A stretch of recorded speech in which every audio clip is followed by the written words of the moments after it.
چلو در رسول پہ چلتے ہیں، آؤ حضور کی بارگاہ میں۔ کہتے ہیں نبی پاک کی بارگاہ میں آئے، حضور نے چہرے دیکھے، کریم سے مسئلہ نہیں پوچھنا پڑا۔ میرے مصطفیٰ کریم نے فرمایا بھوک لگی ہوئی ہے تم تینوں کو؟ 3-4 دن ہو گئے؟ اللہ کے رسول نے فرمایا مجھے پورا ہفتہ ہو گیا ہے۔ سبب کچھ اور ہے جس کو تو خود سمجھتا ہے۔ زوال بندہ مومن کا بے زری سے نہیں، بھوک نقصان کا وجہ نہیں بنی، وجہ کوئی اور بنی ہے۔ رشوتیں جو بازار گرم ہوئے ہیں لوٹ مار کے، یہ روٹی کے لیے نہیں، یہ زیادہ کھانے کے لیے، یہ بینک بیلنس کے لیے گرم ہے۔ یہ لوٹ مار کا مقصد کوٹھیاں بنانا ہے، روٹی کا تو رب کریم کا وعدہ ہے۔ جو روز روتا ہے شام کو کہ میرا کاروبار کوئی نہیں، اصل میں کہتا ہے بنگلہ کوئی نہیں، اصل میں کہتا ہے کار کوئی نہیں، پجارو کوئی نہیں، روٹی تو اللہ عطا فرماتا ہے، اس کا وعدہ ہے۔ فرمایا حضور نے 3 دن بیت گئے، چلو۔ میرا بے تکلف صحابی ہے ابو الحسن انصاری، وہ بڑے نصیب والے ہوتے ہیں جن کو میرے نبی پاک خود کہتے تھے کہ تیری فلانی ذمہ داری ہے۔ اس زمانے کا تو کسی کو کہہ دیا جائے یہ تیری ذمہ داری ہے تو کہتا ہے یہ تو پھٹیکے ڈالنے لگ گیا، یہاں سے تو چھٹی کر جانی چاہیے۔ خوش ہوتے تھے صحابہ کہ ہماری ذمہ داری لگی۔ کہتے ہیں حضرت ابو الحسن انصاری کے گھر گئے، نبی پاک نے فرمایا بھوک بڑی لگی ہے، کھانا لا۔ کہتے ہیں حضور نے اسے کہا تو اس آدمی کو تو وجد ہی ہو گیا، اس نے کہا میرے اتنے نصیب کہ حضور کا یہ کھانا کھلا۔ آؤ دیکھو دنیا والو، آج جو سب سے زیادہ عزت والا ہے وہ میرا مہمان بنا ہوا ہے۔ فرماتے ہیں وہ دوڑے گئے، بکری اٹھائی، ذبح کی، بیوی کو کہنے لگے روٹی تیار کر، ادھر کھجوریں توڑی، انگور توڑے، کہنے لگے حضور آپ جب تک تناول کریں تب تک کھانا پک جاتا ہے۔ حضرت عمر کہتے ہیں روٹی پک کے آئی، بڑا پیارا گوشت، بڑا اچھا سالن، بڑا خوبصورت خلوص والا کھانا۔ فرماتے ہیں میں نے بڑا ہی کھایا۔ نبی پاک نے نہ ایک روٹی لی اور چھوٹی چپاتی، تھوڑا تھوڑا سالن کونوں سے، اور جب نبی پاک نے کھا لیا تو حضور کی آنکھوں میں آنسو آئے۔ حضرت عمر کہنے لگے حضور روئے کیوں؟ نبی پاک نے فرمایا سوچتا ہوں 7 دن کے فاقے کے بعد کھایا ہے، پر ڈرتا ہوں رب اس کا حساب پوچھے گا تو جواب کیسے دینا ہے، اس کا حساب بھی تو دینا ہے نا جو کھایا ہے۔ تو حضرت عمر فاروق کے ہاتھ میں کچھ چیز تھی، زور سے زمین پہ ماری، کہا محبوبہ 7 دن کے بعد بھی روٹی کھائے تو حساب دینا ہے۔ نبی پاک فرمانے لگے عمر وہ مالک ہے نا، تو جب دیتا ہے تو حساب نہیں لے سکتا، حساب تو دینا ہے، حساب تو دینا ہے، تیاری رکھو۔ صحابہ کرام فرماتے ہم نے ارادہ کیا کہ آج کے بعد ہم پھر فاقے کریں گے، کم کھائیں گے، اس لیے کہ حساب دینا ہے۔ میرے بھائی وہ فاقہ کشی کرتے تھے، ڈرتے تھے۔ یہاں تو لوگ کھا کے بیمار ہیں، کھاتے جا رہے ہیں، سوتے جا رہے ہیں، کھاتے جا رہے ہیں، سوتے جا رہے ہیں۔ یہ بھی وقت آئے گا رمضان شریف کا، سویرے درس پہ آؤ کہتے نیند بڑی آتی ہے، سویرے 2 سپارے پڑھ کے سویا کرو کہتے صاحب نیند بڑی آتی ہے، فجر کے بعد ہی تو وقت ہوتا ہے اللہ اللہ کرنے کا، سحری کا، کھاتے جا رہے ہیں، سوتے۔ لوگ جماعت سے نماز نہیں پڑھتے، سو جاتے، جماعت کا ثواب چھوڑ کے سو جائیں گے۔ بھائی رمضان مبارک میں فاقہ کشی کی ٹریننگ ہوتی ہے، فاقہ کشی کی تربیت لے، رمضان میں روکے اپنے آپ کو، تربیت ہوگی۔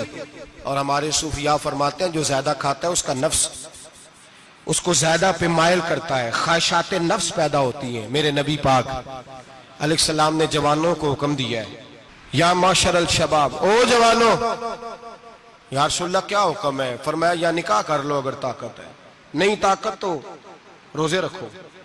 حضور روزے سے کیا ہوگا؟ فرمایا تمہارا نفس کچلا جائے گا، شیطان وسوسہ اندوزی نہیں کرے گا۔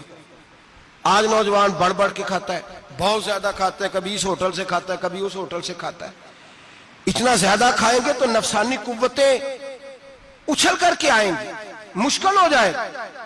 شادیاں دیر سے ہوتی ہیں، ماں باپ آنکھیں بند کر کے بیٹھے ہوئے ہیں۔ اگر ماں باپ کی ذمہ داری ہو اور ماں باپ نکاح نہ کرے تو نبی پاک نے فرمایا بچے گناہ کریں گے تو جتنا گناہ بچے کو اتنا باپ کو بھی ہوگا۔ تو ماں باپ چپ ہیں، دوسرا شادی مشکل بڑی ہے، مہنگی بڑی، اور تیسرا نہیں کر رہے کچھ لوگ تو روزے بھی نہیں رکھ رہے۔ تو رمضان ان کے لیے بھی وقت ہے، نفسانی قوتیں کچلی جائیں گی، کھانا جتنا کم کھایا جائے گا اتنا وجود کے اندر نفسانی خواہشات کم پیدا ہوں۔ تو رمضان تو پریکٹس ہے مجاہدے کی، دین کی۔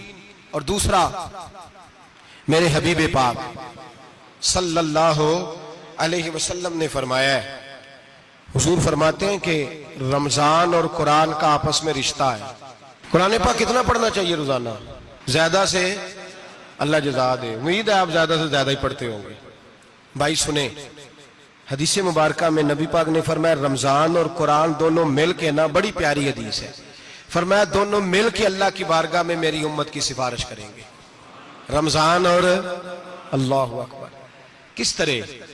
نبی پاک فرماتے ہیں رمضان کہے گا اے اللہ دن کے وقت میں نے اسے تیری رضا کے لیے کھانے پینے سے باز رکھا، اور قرآن کہے گا یا اللہ رات کو تیری رضا کے لیے کھڑا ہو کے یہ قرآن سنتا تھا۔ رمضان اور قرآن دونوں سفارش کریں گے۔ ہم نا بڑا کچھ پڑھتے ہیں، سنتے ہیں، سیکھتے ہیں، اب یقین کریں یہ کھاتے بھائی کا بھائی سے اختلاف ہو جائے نا تو وہ 30 سال پرانے کھاتے کھول کے لے آتا ہے، ساری رات ڈھونڈتا ہے کہ میرے پیسے کہاں سے نکلتے ہیں، پڑھ لیتا ہے۔ قرآن پاک کی باری آتی ہے تو نہیں پڑھتے قرآن پاک۔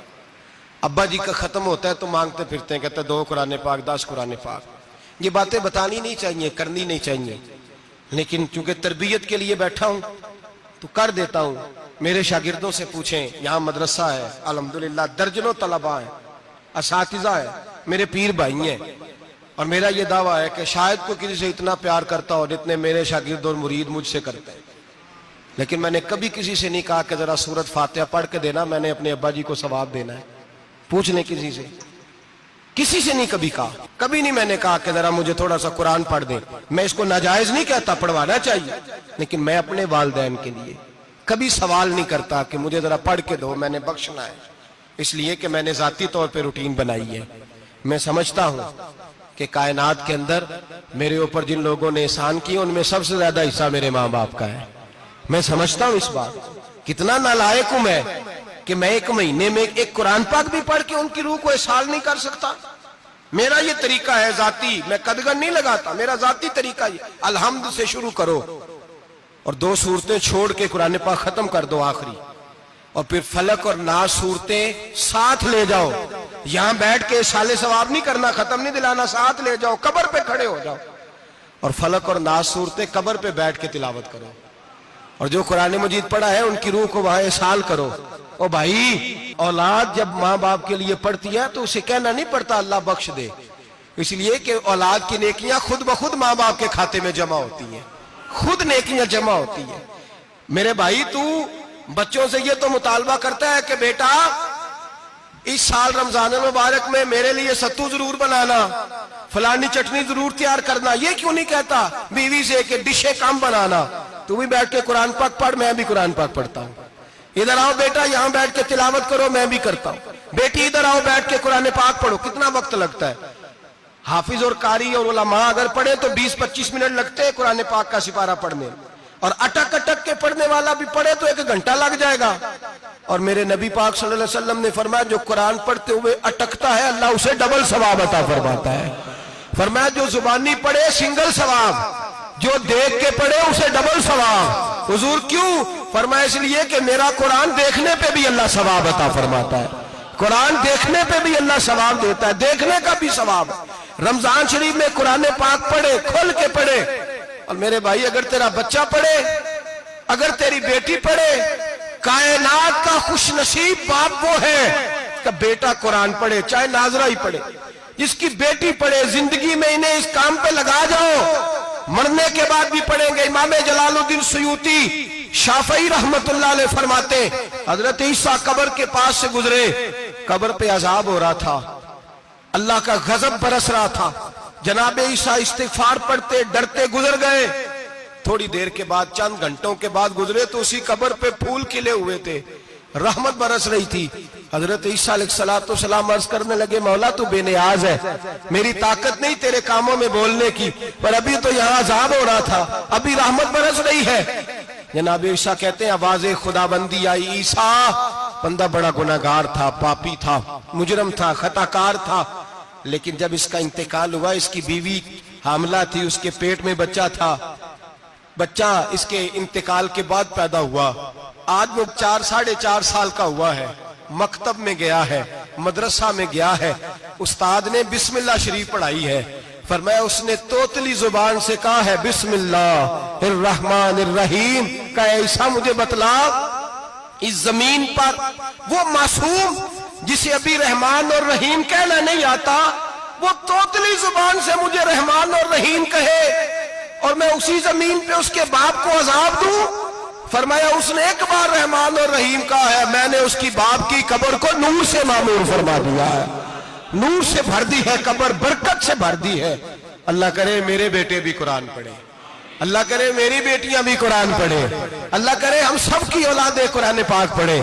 لیکن نا امام اعظم ابو حنیفہ رمضان میں 61 قرآن پاک پڑھتے تھے۔ کتنے؟ 60 تک، اللہ اکبر۔ ایک قرآن پاک دن میں پڑھتے پورا، ایک رات کو پڑھتے، ایک تراویح میں پڑھتے، 61 قرآن پاک امام صاحب پڑھتے۔ آپ فرماتے میں نے چھوڑ دیے ہیں سارے وظیفے، میں صرف رسول اللہ کا قرآن پڑھتا ہوں۔ رمضان سارا قرآن پاک، سارا رمضان۔ اب تو عادت ہی نہیں رہی ہمیں قرآن پاک کی۔ اگر لوگ ناراض نہ ہو تو محفل نعت ہوتی ہے تو تلاوتیں کتنی ہوتی ہیں، اور نعتیں ہم نے ذوق ہی نہیں بنایا، ذوق ہی نہیں بنایا ہم نے تلاوت قرآن کا، اس لیے کہ قراء علماء فقراء ان کو ہم تیار ہی نہیں کر رہے، ہم تو ایکٹر پال رہے ہیں جو پیسے لیتے ہیں نعت خوانی کے، معاذ اللہ۔ او میرے بھائی، کیا قرآن میرے نبی کی نعت نہیں؟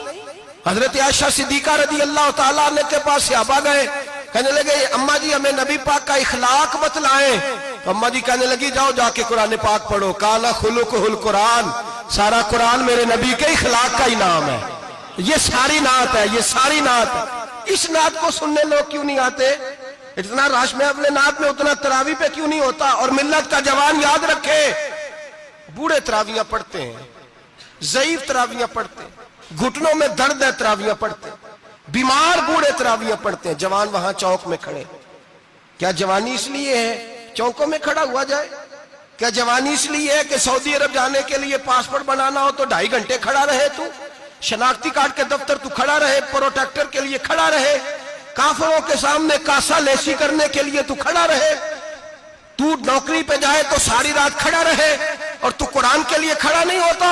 میرے محبوب نے فرمایا من قام ایمانا و احتسابا غفر له ما تقدم من ذنبه، فرمایا جو رمضان المبارک میں اللہ کی رضا کے لیے گناہوں کی معافی کے ارادے سے قیام کرے گا، راتوں کو عبادت کرے گا، اللہ اس کے پچھلے سارے گناہ معاف فرما دے گا۔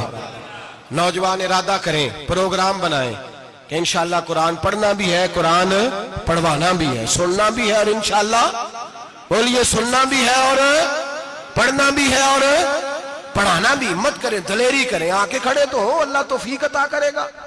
پہلی بات یہ کہ روزہ رکھیں، دوسری بات یہ کہ قرآن پاک کی تلاوت کریں، اور روزہ رکھیں تو روزے کے سارے حسن سمیت اسے رکھیں۔ نبی پاک نے فرمایا رمضان غمخاری کا مہینہ ہے، غمخاری کریں۔ ہمارے زمانے میں 2 قسم کی تکلیفیں ہیں، ایک تو غریب آدمی، اس کا حال یہ ہے کہ وہ مانگتے ہی گزارا کرنا چاہتا ہے، اس نے ہاتھ یوں کر لیا ہے تو اب اس کا یوں ہونے کو تیار نہیں۔ ضرورت اگر کسی آدمی کو کسی دروازے پہ لے جاتی ہے تو برا نہیں، لیکن سوال کا اپنے اوپر دروازہ کھول لینا یہ ٹھیک نہیں۔ فاقہ کشی پیدا کریں، حوصلہ پیدا کریں، تھوڑے پہ گزارا کرنا سیکھیں۔ غریبوں کو بھی اجازت نہیں کہ وہ نکل کھڑے ہوں میدان میں مانگنے کے لیے، ٹولیاں نکلتی ہیں رمضان میں، جتھے نکلتے ہیں خیرات کٹھی کرنے والے، بچیں۔ میرے نبی پاک صلی اللہ علیہ وسلم نے فرمایا جس نے بغیر ضرورت کے سوال کیا، جب قیامت کے دن آئے گا تو اس کے چہرے کے اوپر گوشت نہیں ہوگا، صرف ڈھانچہ ہی ہوگا۔ اتنی بھیانک صورت میں آئے، بغیر اشد ضرورت کے سوال نہ کر، کبھی سوال نہ کر۔ اور امیروں سے گزارش ہے کہ رمضان ہمدردی کا مہینہ ہے، ہمدردی کریں تو سامنے والے کی عزت کا بھی خیال کریں۔ یہ بات درست ہے کہ غریب سیاڑا نہیں ہوتا، اس لیے کہ جس کی جیب میں پیسے نہیں ہوتے بھائی اسے عقل بھی نہیں ہوتی، جس کے گھر کار نہیں ہوتی اسے چلانے کا طریقہ، جس کے گھر اوون نہیں ہوتا اسے چلانے کا طریقہ بھی نہیں آتا، جس کے گھر میں چیزیں ہوتی ہیں اسے چلانا بھی آ جاتا ہے، جدے گھر دانے اودے کملے بھی اس کے سیانے ہو جاتے ہیں۔ تو چودھری صاحب، سیٹھ صاحب، نواب صاحب آٹا تقسیم کرتے ہیں، کھڑے ہو کے فوٹو کھچاتے ہیں، فیس بک پہ دیتے ہیں، اور ایک آٹے کا تھیلا اور 10 اخباروں میں فوٹو۔ اللہ سے ڈریں، رمضان ہمدردی کا مہینہ، ہمدردی کا۔ غریب کو دیں تو اس کی عزت کو رسوا نہ کریں۔ میرے نبی پاک علیہ السلام کے صحابی حضرت عبداللہ ابن عمر رضی اللہ تعالیٰ عنہ ڈھونڈ کے لاتے تھے مسکینوں کو، ڈھونڈ کے اور جب لاتے تھے تو اپنے دسترخوان پر بٹھا کر اپنے ساتھ افطاری کرایا کرتے تھے. اور پھر فرمایا اللہ تعالیٰ نے لن تنالوا البر حتی تنفقوا مما تحبون، اللہ کے راستے میں وہ چیز دینی ہے جو تمہیں زیادہ پیاری ہو. کون سی چیز جو تمہیں؟ میں تھوڑا سا بے باک ہوں، بعض دوستوں کے ساتھ، سب کے ساتھ نہیں. ایک دوست مدرسے میں گھی دینے آئے ایک دفعہ، تو وہ والا گھی دے گئے جو سب سے سستا تھا. تو میں نے کہا مجھے دیانتداری سے بچائے، آپ یہی کھاتے ہیں گھر میں؟ کہنے لگے نہیں. تو میں نے کہا پھر ہم نے بچے مارنے کے لیے تو نہیں نہ رکھے ہوئے، کیا وہ والا گھی اللہ کے راستے میں پیاری چیز دے رہی ہے نا. اس لیے گلے گلے نوٹ لوگ مسجد کے گلے میں ڈال جاتے ہیں، پھٹے ہوئے ڈال جاتے ہیں، کہتے ہیں جوڑ لیں گے مولوی صاحب. اور خدا کے بندے پیاری چیز دینی تھی تو نے، اور تو نے اس کا ترجمہ الٹ کر لیا ہے. سمجھ لیں رمضان المبارک میں کسی غریب کی مدد کرنی ہے تو ساتھ اس کی عزت بھی کرنی ہے. نبی پاک علیہ السلام کے دروازے پر جب یہ جملہ ایک ہے لیکن بڑا قیمتی ہے. صحابہ کہتے ہیں جب ہم دروازہ رسول پہ جاتے تھے خیرات بھی ملتی تھی اور عزت بھی ملتی تھی. خود بھیک دے خود ہی کہیں منگتے کا بھلا ہو. خیرات بھی ملتی تھی اور عزت بھی ملتی تھی. نبی پاک ساتھ عزت بھی دیتے تھے، مسکین کو غریب کو دیں اور خیر خائی کریں. جوتے بیچنے والے جوتوں کے ریٹ سستے کریں، کپڑا بیچنے والے کپڑے کا ریٹ، درزی صاحب بھی ریٹ سستا کریں، دکاندار بھی چیزوں کا ریٹ، حکیم صاحب پیسے کم لیں، ڈاکٹر پیسے کم کریں، حکومت نرخوں میں کمی کرے، اور یہ کام اجتماعی طور پہ کریں. میرے نبی پاک نے فرمایا رمضان غمخواری کا مہینہ ہے، اس میں غمخواری کرنی ہے، دوسرے کا خیال کریں، احسار کریں، قربانی کریں. یہاں ہر چیز کا ریٹ بڑھ جاتا ہے رمضان شریف میں. ہر آدمی کہتا ہے میرا سیزن آ گیا ہے، توجہ بڑھائیں، خیال کریں، غمخواری کا مہینہ ہے. اور پھر آپ لوگوں سے یہ بھی گزارش ہے کہ رمضان المبارک کا جب مہینہ آئے تو جس آدمی کے ساتھ نیکی کرنی ہے وقت پہ کریں. کسی غریب کو پیسے دینے ہیں، کپڑے دینے ہیں تو یکم رمضان کو دیں. میں اکثر دوستوں سے پوچھتا ہوں، میں کہتا ہوں قاری صاحب نو جوڑا کدو دیندے ہو؟ کہندے 27 والے دن. میں کہا مینوں لگ گئی سمجھ، تہاڈی سازش ہے کدھرے سواں کے پا نہ لوے. ایویں مولوی چودھری صاحب دے نال دے کپڑے پا لے تے کتنے لکھیا ہے اینوں دینا ہے 27. تسی دسو 27 والے دن کو درزی سی کے دیندا ہے، انہوں 3 گنا بھی پیسے دئیے تو کہندا جڑے باقی نے انہاں دے نہیں بٹن پہ لگ دے میرے کولوں، کتھوں جوڑا سی کے. تو کس دن دیتے ہو قاری صاحب کو؟ کیا مقصد ہے؟ پہننے کے لیے دے رہے ہو یا اس لیے دے رہے ہو کہ نہ پہن سکے؟ تو بھائی آپ جب کسی کو کوئی چیز دیں گے تو کب دیں گے؟ جب وہ استعمال کر سکے. غریب کو لوگ فطرانہ دینے جاتے ہیں عید سے ایک دن پہلے، تو کیا کرے گا اس کا؟ وہ نہ تو کپڑے خرید سکا نہ روٹی لا سکا. بلکہ میرے حضرت صاحب فرماتے ہیں رمضان سے پہلے دے دو، رمضان کی نیت کر کے رمضان سے 1-2 دن پہلے دے دو، اللہ رمضان جتنا ثواب ہی عطا فرمائے گا. رمضان سے پہلے دو جس کو کچھ ہے دن، قبل از وقت تیاری کرو. اور میرے قبلہ صاحب فرمایا کرتے اپنے کپڑے بعد میں، غریب کے بچوں کے کپڑے پہلے، اپنے گھر کی ضروریات بعد میں، غریبوں کی ضروریات. اس لیے کہ اللہ پاک نے ان کا رزق بھی ہمارے گھر بھیج دیا ہے. ہماری ڈیوٹی لگائی ہے کہ تم نے بانٹنا، بانٹنے والے بنو. اور یہ ذہن بنائے کہ پتہ نہیں کس کا حصہ تھا جو اللہ نے میرے گھر بھیجا. یہ ذہن بنا کے بانٹ. اور جس کو دینے جائیں، ہاں آپ کو اجازت ہے تھوڑا بہت پتہ کرنے کی، لیکن تھوڑا بہت تفتیش کرنے کی اجازت، بال کی کھال اتارنے کی اجازت. میں نے دیکھا ہے لوگ غریبوں کا انٹرویو لیتے ہیں، تیرا تو فلانا کمانے والا نہیں، تیرا تو فلاں بچہ. او بھائی بہت سارے غریب ایسے ہیں، بڑے ہیں جو کمانے کی کوشش کرتے ہیں لیکن ان کا سبب نہیں بنتا. ہاں ہے ایسے لوگ جو سعودی عرب چلے گئے ہیں، کہتے ہیں تیرا تو فلاں باہر نہیں گیا ہے، گیا ہے، لیکن سارے سعودی عرب جانے والے بھی مال کمانے کی طاقت نہیں رکھتے. کئی وہاں بھی بیٹھ کے بیچارے قرضوں میں الجھے ہوئے ہیں، وہاں والوں کے ظلم کا شکار ہیں، بہت ساری آزمائشوں میں. تو تفتیش کرتا ہے. میرے امام شافعی کا ایک جملہ اگر آپ کو یاد رہ گیا تو بات بن جائے گی. امام شافعی رحمت اللہ، بلکہ حضرت غوث اعظم جیلانی کے پاس وہ بات آپ کو زیادہ فائدہ دے گی. حضرت غوث اعظم جیلانی کو ان کا ایک مرید سمجھانے لگ گیا، کہنے لگا حضرت جی آپ سب کو ہی دیتے رہتے ہیں، ہر بندہ مستحق نہیں ہوتا، ذرا ٹٹول کے دیا کریں. تو غوث اعظم جیلانی فرمانے لگے بھائی مجھے تو لگتا ہے تو بھی ان چیزوں کا مستحق نہیں تھا جو اللہ نے تجھے عطا کر دی ہے. پہلے تو بتا تو مستحق تھا، تجھے اپنی حیثیت اوقات کا پتہ ہے جو اللہ نے تجھے دے دی ہے؟ طاقت تھی، کوالٹی تھی، تیرے اندر وہ صلاحیت تھی. رب نے تو نہیں تیری تفتیش کی کہ تو قابل ہے کہ نہیں، تو اللہ کے بندوں کی تفتیش کرتا پڑتا ہے. امام شافعی فرمایا کرتے، امام شافعی فرماتے رب تجھے پرکھ کے نہیں دیتا، ٹٹول کے نہیں دیتا، رسوا کر کے نہیں دیتا، تو غریبوں کے ساتھ یہ سارا ظلم کیوں کرتا ہے؟ بس پتہ چل گیا وہ ضرورت مند ہے تو دے، اس لیے کہ اجر تجھے غریب نے نہیں دینا، اجر اللہ نے دینا ہے، اور اللہ اجر عمل پہ نہیں دیتا، اللہ تو نیت پہ اجر عطا فرماتا ہے۔ تو نیت دیکھ تیری کس طرح کی، تو میرے بھائی غریب کو دے، قبل از وقت دے۔ رمضان مبارک میں چوتھا کام، بات آخری اور چوتھا کام سنیں، رمضان میں دین سیکھیں۔ شیطان قید ہوتا ہے زیادہ سے زیادہ، اور جب آدمیوں کا پیٹ خالی ہوتا ہے نا تو ذہن جو ہوتا ہے نا وہ بھی اس کا فریش ہوتا ہے، اس میں کوشش کریں دین سیکھنے کی۔